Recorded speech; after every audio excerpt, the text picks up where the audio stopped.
पहले कुछ चीजों को हम जान लें। 50% को अगर भिन्न में व्यक्त करना होगा तो क्या बोला जाएगा? 50/100। इस चीज को ध्यान रखिए। 60% मतलब देखो, परसेंट हटा नीचे 100 लगा, परसेंट हटा नीचे 100 लगा, मतलब प्रतिशत को भिन्न में अगर चेंज करना है 90% तो क्या हुआ? 90/100। देखो प्रतिशत यहां से हट गया है और 100 नीचे आ गया है। तो ये जो चीजें हैं ये बहुत ही बेसिक है, लेकिन जानना जरूरी है। देखो 10% वृद्धि को कैसे लिखेंगे? 100 + 10 110%। और 110% को भिन्न में कैसे लिखेंगे? हमें जानते हैं प्रतिशत हट जाएगा, 100 नीचे आ जाएगा, ठीक है ना।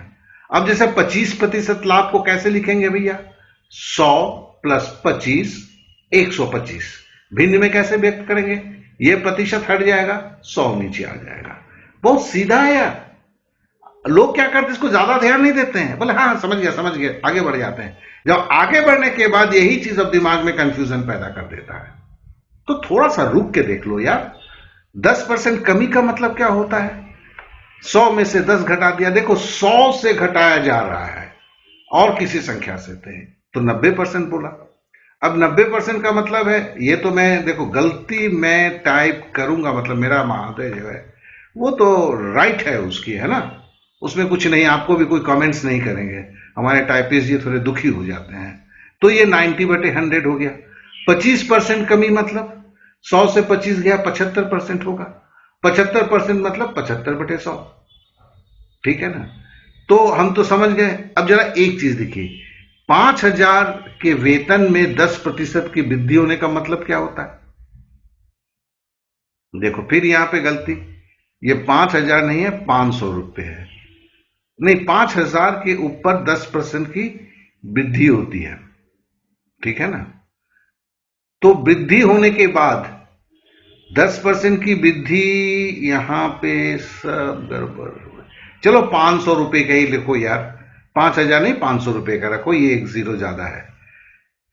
अब यहां भी उसने वही किया है, चलो इसको भी काट देता हूं। तो 500 रुपए की वेतन में 10% की वृद्धि मतलब 500। 10% क्या था दोस्त? 10% वृद्धि को कैसे लिखते थे? 110% लिखते थे। और इसको यहां कैसे करते थे? 110/100। देखो ना, तो देखो जैसे ही बोला 500 वेतन में 20% की वृद्धि, हमने 500 गुना 110/100 लिख दिया। अब देखो क्या होगा, ये शून्य इस शून्य से कट गया, ये शून्य इस शून्य से कट गया, तो 11 को 5 से गुना करोगे तो 55 होगा और ये शून्य रह जाएगा 550 रुपया। अब देखो, अब बोलता है कि 500 के बिक्री पर 25% हानि। मैंने अच्छे लड़कों को देखा है, सर समझ रहा हूं, लेकिन आगे जाके बोलता है सर समझ नहीं पा रहा हूं। क्यों? इन चीजों को यहां पर 2 मिनट ज्यादा लगे, लेकिन इसे व्यवस्थित रूप से समझ लीजिए। अब देखिए क्या है, 25% की हानि का मतलब क्या था यार? 100 में से 25 घटाएंगे तो होगा 75%। 75% को कैसे लिखेंगे? अगर भिन्न में लिखना है तो 75/100 हो गया ना। अब देखो 500 रुपए की बिक्री पर 25% की हानि भी, ठीक है ना। तो 500 रुपये, ये हानि होने के बाद क्या है? देखो ये 500 रुपया में 10% बढ़ने से कितना अमाउंट होगा? 500 रुपये पे 25% हानि होने के बाद उसे कितना रुपया मिलेगा? मतलब हानि होगा तो बहुत सारा पैसा नहीं मिलेगा ना। तो 500 गुने 75/100। तो हमने क्या किया? हमने चलो इस शून्य को इस शून्य से काट दिया, इस शून्य को इस शून्य से काट दिया, 5 को 75 से गुना किया, 50 25 का 5 हाथ में रहा 2, 5 7 35 और 2 37, तो 375 रुपया हो गया। तो मैं आशा करता हूं इस चीज को आपने समझ लिया होगा। अब देखो एक जगह और बोलता है, वेतन में 10% वृद्धि होने से वेतन 550 रुपया हो गया।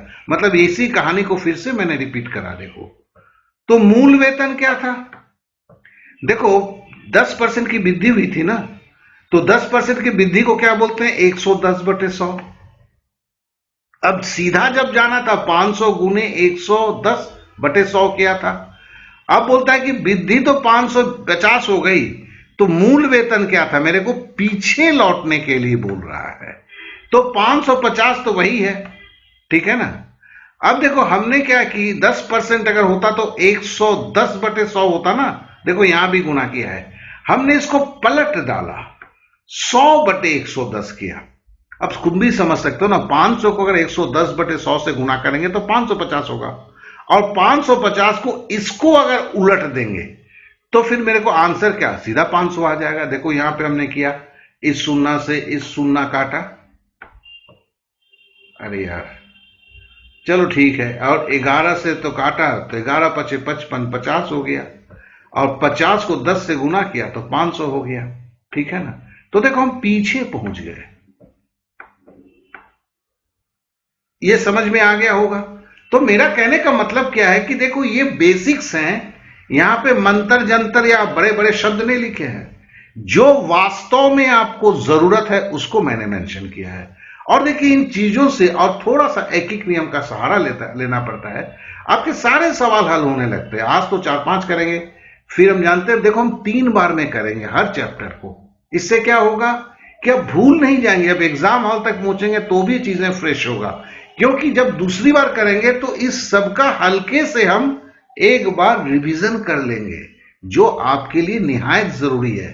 ठीक है, तो चलिए हम आगे बढ़ते हैं।